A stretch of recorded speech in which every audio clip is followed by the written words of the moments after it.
Hello everyone, कैसे हैं आप सब। आशा करती हूँ बहुत अच्छे होंगे। आज हम लेकर के आए यूपी टेट हिंदी संपूर्ण ब्लूप्रिंट।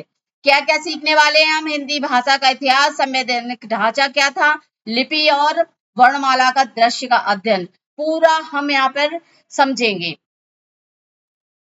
देखिए, ये कुछ टॉपिक हैं जो हम समझेंगे। देखिए, व्याकरण एवं शब्द में क्या समझेंगे, वर्णमाला, स्वर, व्यंजन और शब्द विचार में तत्सम, तद्भव और संज्ञा, सर्वनाम समझेंगे। और शब्द रचना में संधि, समास, उपसर्ग, प्रत्यय समझेंगे। पर्यायवाची, विलोम, मुहावरे, लोकोक्ति समझेंगे। काल, वचन, लिंग और विराम चिन्ह समझेंगे। और वाक्य साहित्य, अपठित, गद्यांश, पद्यांश समझेंगे। वाक्य रचना एवं शुद्ध समझेंगे, शुद्ध कैसे शब्दों को किया जाता है। रस, छंद, अलंकार समझेंगे। लिपि इतिहास समझेंगे। हिंदी की उत्पत्ति और विकास समझेंगे। देवनागरी लिपि का विज्ञान समझेंगे। संवैधानिक स्थिति और अनुच्छेद समझेंगे।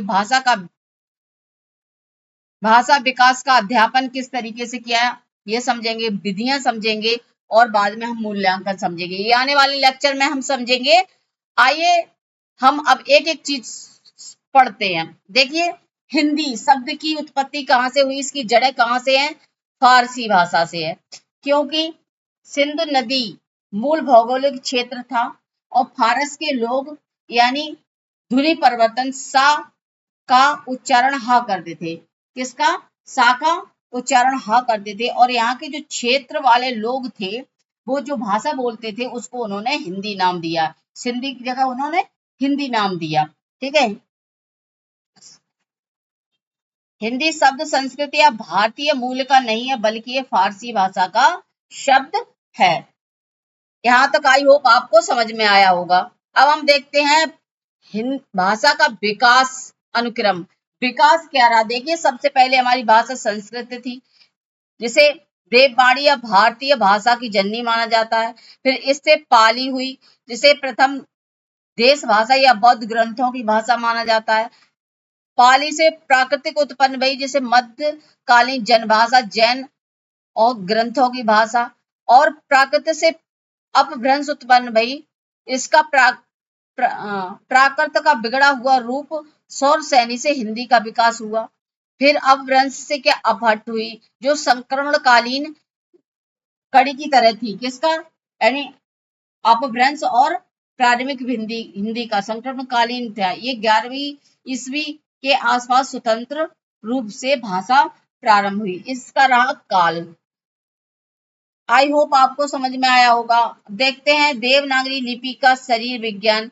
देखिए, लिपि की परिभाषा, दुनिया को लिखने के लिए जिन चिन्हों का प्रयोग किया जाता है उसे हम लिपि कहते हैं। अब देखिए, लेखन की दिशा कैसी होती है, यानी right to left to right होती है, यानी बाएं से दाएं लिखते हैं। अब देखिए, जो हम अक्षर लिखते हैं उसके ऊपर जो लाइन लगाते हैं उसे हम सिरोरेखा कहते हैं। क्या कहते हैं? सिरोरेखा कहते हैं। प्रत्येक वर्ण के ऊपर अनिवार्य होती लगाना होता है। अगर इस सिरोरेखा को नहीं लगाएंगे तो अक्षर को गलत माना जाएगा। और ये देखिए, खड़ी पाई होती है। अक्षरात्मक लिपि, दुनिया को लिखने के व्यवस्थित चिन्ह होते हैं ये, इसे भी लगाना अनिवार्य होता है। तो ये रही हमारी कुछ देवनागरी लिपि की विशेषताएं। अब देखिए, इतिहास क्या रहा इसका। विभाजन कैसे। ब्रह्मलिपि देवनागरी की जननी है। प्रथम साक्ष्य राजा जयभट्ट का शिलालेख गुजरात में प्राप्त हुआ। ये कौन सी सदी में? 8वीं सदी में। ये कौन सी लिपि में था? ब्रह्मलिपि में था। ब्रह्मलिपि का विभाजन हो गया नागरी, यानी उत्तर भारत में प्रचलित जो भाषा थी उसे नागरी बोलते थे, दक्षिण भारत में प्रचलित उसे नंदी नागरी बोलते थे। आई होप आपको यहाँ तक समझ में आया होगा। दूसरा देखते हैं हम, यानी संविधान में हिंदी कानूनी ढांचा।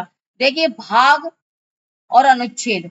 देखिए, संविधान के भाग 17 में हिंदी का वर्णन दिया है। अनुच्छेद किसे 343 से लेकर 351 तक भाषा संबंधी प्रावधान है। अनुसूची का और विस्तार, तो भाषा को हम कौन सी अनुसूची में रखा गया है?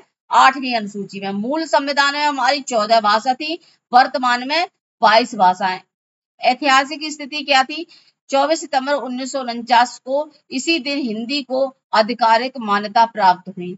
ठीक है। हिंदी भारत की राजभाषा है और राष्ट्रभाषा नहीं। ठीक है, राष्ट्रभाषा का वर्णन नहीं किया गया है, राजभाषा का वर्णन किया गया है, क्योंकि पॉलिटी की भाषा में राज्य को ही देश की संज्ञा दी जाती है। ठीक है, तो राष्ट्रभाषा का कहीं पे वर्णन नहीं किया गया है। आगे देखते हैं संवैधानिक अनुच्छेद त्वरण संदर्भ, यानी रैपिड रिवीजन कैसे करते हैं। देखिए 343 वन कहता है संघ की राजभाषा हिंदी और देवनागरी लिपि होगी। ठीक है, 344 कहता है राजभाषा आयोग और संसदीय समिति के गठन का प्रावधान है। और 348 सर्वोच्च न्यायालय और उच्च न्यायालय की भाषा क्या होगी, अंग्रेजी होगी। ठीक है, और 351 कहता है हिंदी भाषा के विकास और प्रचार प्रसार हेतु केंद्र सरकार का कर्तव्य होगा। आई होप आपको ये आर्टिकल याद रहेंगे, क्योंकि यहाँ से एक क्वेश्चन जरूर आने वाला है। ठीक है, ऐतिहासिक मील के पत्थर और आयोग, देखिए यहाँ दिवसों से जरूर पूछ लेते हैं। 14 सितंबर 1949 को हिंदी को राजभाषा का दर्जा प्राप्त हुआ था और 14 ही सितंबर को हिंदी दिवस मनाया जाता है। 7 जून 1955 को प्रथम राजभाषा आयोग का गठन हुआ और इसके अध्यक्ष बीजी खैर थे। ठीक है, अब यहाँ 10 जनवरी 1975 को विश्व हिंदी दिवस मनाया जाता है और ये कहाँ का सम्मेलन हुआ था, नागपुर सम्मेलन, ये पहली बार यहाँ पे मनाया गया था। पहला हिंदी दिवस कब मनाया गया था, तो पंडित जवाहरलाल नेहरू की पहल से मनाया गया था 14 सितंबर 1953 को। राजभाषा अधिनियम कब पारित हुआ था, तो 1963 ईस्वी को। और विश्व हिंदी दिवस मनाने की औपचारिकता शुरू कब हुई, भारत में 2006 से। आई होप आपको समझ में आया होगा। आगे देखते हैं भाषा की वास्तुकला और निर्माण की सीढ़ियां। तो देखिए सबसे पहले हमारी जो भाषा की सबसे छोटी इकाई है वो मौखिक इकाई को ध्वनि है। भाषा की मौखिक इकाई ध्वनि है और ध्वनि से क्या लेटर का निर्माण होता है, लेटर से शब्द का निर्माण होता है और शब्द से पद बनता है और पद से वाक्य का निर्माण होता है। तो अगर पूछे भाषा की लिखित इकाई कौन सी है तो वर्ण, और पूछ ले भाषा की सबसे छोटी इकाई कौन सी है तो या ध्वनि या वर्ण, ऑप्शन के अनुसार जाएंगे। भाषा का निर्माण अमूर्त ध्वनियों से होकर एक पूर्ण विचार वाक्य तक की यात्रा है। छोटी इकाइयां मिलकर सभी सार्थक इकाइयां बनाती हैं। अब देखिए भाषा की इकाइयां, यहां से देखो यहां से स्पष्ट हो जाएगा। सबसे छोटी मौखिक इकाई कौन है, ध्वनि, इसे केवल बोला या सुना जा सकता है। सबसे छोटी लिखित इकाई वर्ण, इसे लिपि संकेतों के माध्यम से लिखा जाता है। सबसे छोटी सार्थक इकाई शब्द, यह न्यूनतम इकाई जिसका कोई स्वतंत्र अर्थ निकलता हो। पूर्ण भाव प्रकट करने वाले कई इकाई जैसे वाक्य इकाई जो वक्ता का पूरा अर्थ या विचार प्रकट करती हो। सारांश, यदि परीक्षा में केवल भाषा की सबसे छोटी इकाई पूछी जाए तो विकल्प के अनुसार ध्वनि, वर्ण या ध्वनि में से एक को चुनाव करेंगे। आई होप आपको यहाँ तक समझ में आया होगा। अब देखिए वर्णों के व्यवस्थित और क्रमबद्ध समूह को हम वर्णमाला कहते हैं। मानक हिंदी वर्णमाला में कुल वर्णों की संख्या 52 थी। अब जो वर्तमान में एक विशिष्ट इस तरीके से लिखा जाता है, वर्ण को जोड़ करके वर्तमान में स्थिति कितनी है, 53 है। तो हम ऑप्शन के अनुसार जाएंगे। अगर मानक हिंदी वर्णमाला में पूछे तो 52 और वर्तमान में पूछे तो 53।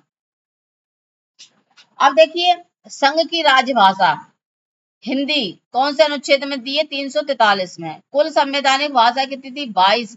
कौन सी सूची में वर्णन है, तो 8वीं अनुसूची में। प्रथम राजभाषा आयोग के अध्यक्ष कौन थे, बीजी खैर, कब, 1955 में। हिंदी लिपि क्या थी, कौन सी लिपि में है हिंदी, तो देवनागरी लिपि में। देवनागरी लिपि से किससे विकसित हुई है, तो ये ब्रह्मी लिपि से विकसित हुई है देवनागरी लिपि। महत्व, 14 सितंबर को राष्ट्रीय हिंदी दिवस मनाया जाता है। सबसे छोटी सार्थक इकाई का शब्द कहलाती है, जिसका स्वतंत्र अर्थ होता है। आई होप आपको ये समझ में आया होगा। अगर वीडियो अच्छी लगे लाइक शेयर सब्सक्राइब करना नहीं भूलें, क्योंकि नेक्स्ट हिंदी वर्णमाला पूरा टॉपिक हम आगे कल समझेंगे। Thank you.